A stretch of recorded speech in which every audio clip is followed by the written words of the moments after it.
अस्सलाम वालेकुम, आप सब कैसे हैं? मैं बिल्कुल ठीक-ठाक हूँ। उम्मीद है आप लोगों को मेरी वीडियो अच्छी लगी होगी इंट्रोडक्शन की और आज की जो वीडियो है जैसा कि मैंने आपको कहा था कि हम एनेस्थीसिया पे बात करेंगे और कम से कम आपको इतना तो पता होना चाहिए कि एनेस्थीसिया बोलते किसको हैं और इसमें अगर कहीं आपको हॉस्पिटल में जाना पड़ जाए तो कम से कम आपको इतना तो पता हो कि ऑपरेशन के दौरान कौन-सा एनेस्थीसिया हम ले सकते हैं। तो आप लोगों ने मेरे चैनल को लाइक, कमेंट और शेयर करना है। अगर अभी तक किसी ने सब्सक्राइब नहीं किया है तो वो सब्सक्राइब भी कर ले और जी जनाब उसके बाद बेल आइकन को दबाना नहीं भूलिएगा ताकि आपको हर आने वाली वीडियो मौसूल हो सके। आपको मेरे जो किट्स हैं ना वो ऐसी ही नज़र आएँगी क्योंकि जो हम एनेस्थीसिया वाले होते हैं हमने एक कलर के ही कपड़े पहने होते हैं, तो मैंने यहाँ पे भी यही रखा हुआ है इस वीडियो में ताकि आपको भी ये पता चले कि जब भी हम हॉस्पिटल में होते हैं तो हमारी एक ही किट होती है।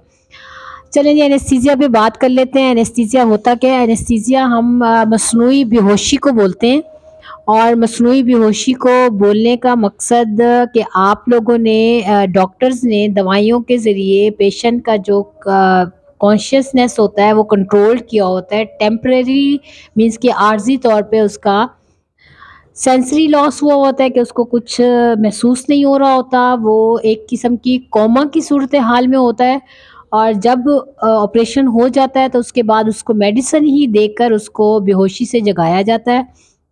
और इसकी कितनी इकसाम है ये भी मैं आपको बताऊँगी। ये आजकल मेडिकल फ़ील्ड में भी इस्तेमाल होती हैं, सारी चीज़ें बहुत अरसे से इस्तेमाल होती हुई आ रही हैं और उसके अलावा मेडिकल और एनिमल फ़ील्ड पे भी बहुत ज़्यादा यूज़ हो रही हैं क्योंकि जब आप एनिमल्स का कोई आप लोगों ने प्रोसीजर करना होता है, डॉक्टर्स ने करना होता है तो वो भी ये ही मेडिसिन यूज़ करते हैं, वहाँ पे भी यही सेम एनेस्थीसिया चल रहा होता है और इसमें हम ऐसी मेडिसिन देते हैं कि पेशेंट का जो पेन होता है वो कंट्रोल हो जाता है।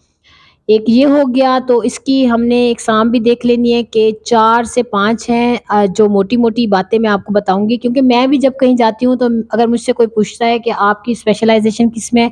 मैं भी यही कहती हूँ कि एनेस्थीसिया में, तो लोग कहते हैं वो क्या होता है? तो फिर मैं उनसे कहती हूँ वो जो डॉक्टर्स बेहोशी दे रहे होते हैं ना ऑपरेशन के दौरान हम वो वाले डॉक्टर्स हैं। तो कम से कम इतना तो यहाँ के लोगों को पता होना चाहिए कि क्या होता है एनेस्थीसिया। एनेस्थीसिया की 4 इकसाम होती हैं। जनरल एनेस्थीसिया जिसमें हम पूरा बेहोश कर देते हैं, एक किस्म की वो कोमे की सूरत हाल में होता है पेशेंट और पेशेंट खुद भी विलिंग होता है कि उसको पूरा बेहोश कर दिया जाए और और कुछ ऐसी सर्जरीज़ भी होती हैं कि हम जनरल एनेस्थीसिया के अलावा और किसी वो एनेस्थीसिया में हो ही नहीं सकते। तो उसमें पेशेंट वैसे जनरल एनेस्थीसिया में बहुत कंफर्टेबल रहता है, सर्जन भी कंफर्टेबल रहते हैं कि पेशेंट पूरा सो रहा है। और ये हो गया जनरल एनेस्थीसिया हो गया, इसमें हम ऑक्सीजन पेशेंट को लाज़मी दे रहे होते हैं और उसके अलावा गैसेज़ भी दे रहे होते हैं सुलाने के लिए ताकि उनका दिमाग सोया रहे।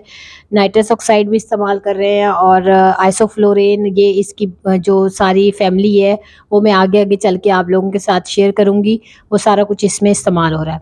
अच्छा एक ये बात होगी उसके बाद हम देख लेते हैं कि इसकी और कितनी टाइप्स हैं। रीजनल एनेस्थीसिया है कि आप लोगों ने जिस जगह का ऑपरेशन करना है, अगर आपने किसी टाँग का ऑपरेशन करना है या हाथ का है आपके फिंगर्स का तो आप लोगों ने सिर्फ़ वही जगह को ही सुन करके आप उस जगह का ऑपरेशन कर सकते हैं और इसमें नर्व ब्लॉक आ जाते हैं, एपिड्यूरल ब्लॉक आ जाते हैं और ये भी फिर मैं आपको आगे चल के बताऊँगी कि ये इसकी पूरी डिटेल क्या होती है।